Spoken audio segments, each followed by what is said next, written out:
Well, welcome to Gaza, exactly 1 year on from the war in which well over 2,000 people died. This devastated place is still very much under siege. There are huge restrictions on building materials coming in. The Israelis are extending the dual-use lists of materials that might just be used as weapons, including, according to a Norwegian diplomat here, planks of wood of a certain thickness. Nevertheless, Israel has talked in the last week of allowing some materials in for the first time for the reconstruction of houses that were completely destroyed. Now, the Palestinians trapped here have a drone and have been filming the never-changing landscape of demolition wrought by the war. Vast carpet of unrecognizable rubble stretching mile upon mile. Well, I arrived here this morning to look for change, any change, since I left here a year ago in the midst of the war.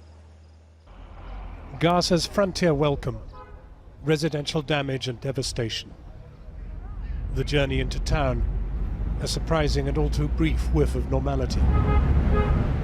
But then we reach SJEHG, the shocking aftermath of war 1 year on, more than 2 square miles of it. This, once the Al Tawfiq Mosque, its minaret stripped bare. Children scavenging for anything saleable, old men too, and one working digger toiling alone. This was a developed residential area, with plumbing, electricity, fridges, televisions, computers even. Now only the mosque's broken books speak to the civilization that lived here. No one single new house has yet been built to replace the 12,000 destroyed. Last week, a deal was finally signed to allow materials in to build them. Amongst the wreckage and someone's expression of sympathy, families. 2 families totaling 19 people live here in this makeshift shelter. The men take it in their stride. Salam. But Mohammed tells me it's worse for women. We're suffering psychologically, women more than men. I can't go on like this. Not even animals would live like we do. And the children. Sajida is 10. She tells me she's still having nightmares. The boy, Mahmoud, is 11. He's chewing his hands with nerves. And his mother tells me he's wetting his bed. Save the Children report 75% of the children they've surveyed here are wetting themselves at night. There is only one significant new building going up in Gaza today, the St. John's Eye Hospital, funded through international charity.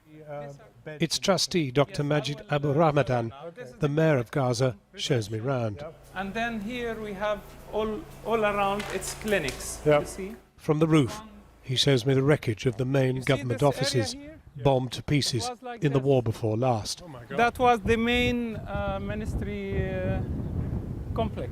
Only the gatehouse remains. Well, we're joined now by Dr. Majid Abu Ramadan, who you just saw in my film. He's also the mayor of Gaza City. Dr. Majid, how is it that you can put a building up and nobody else has put any buildings up at all? Is it to do with the siege, which is continuing, or is it bad management? No, the siege is continuing. The siege is the most important factor. In spite of all what we hear about the money, but actually nothing really reached Gaza. The siege is like you have a drop of rain in a vast desert, and this is the new policy. Just giving a drop here and drop there, that will build nothing. Moreover, the dispute and the rift between, the political rift between Gaza and Ramallah is affecting us very much, as well as you look to all that rebel, you cannot just wipe it and start rebuilding. You need almost an army to redo that. An army destroy it, and you need an army of creating people in order to rebuild it. We have with us Nidal. Nidal, this is your house. That was your living room. I've seen your own bedroom furniture on the floor there. You had a relative over there, a relative up there, and another one here. Now, how is that clan structure ever going to be restored after all this? It's very difficult to restructure. For example, here we used like 10 people of one family will live together. It was enough in the past that one person will work and then the 10 will eat and have food. Now, when they are displaced all over the place and relocated, that will never be happening again. The other issue is, it's like a big building, and each smaller family will have a room. Now, you cannot redo the same system. It's gonna cause a lot of social problems, not only building and the stones, but only on the human factor. This will be devastating effects. Dr. Majid, thank you very much. And just to stress, the siege does continue. It even affects telephony.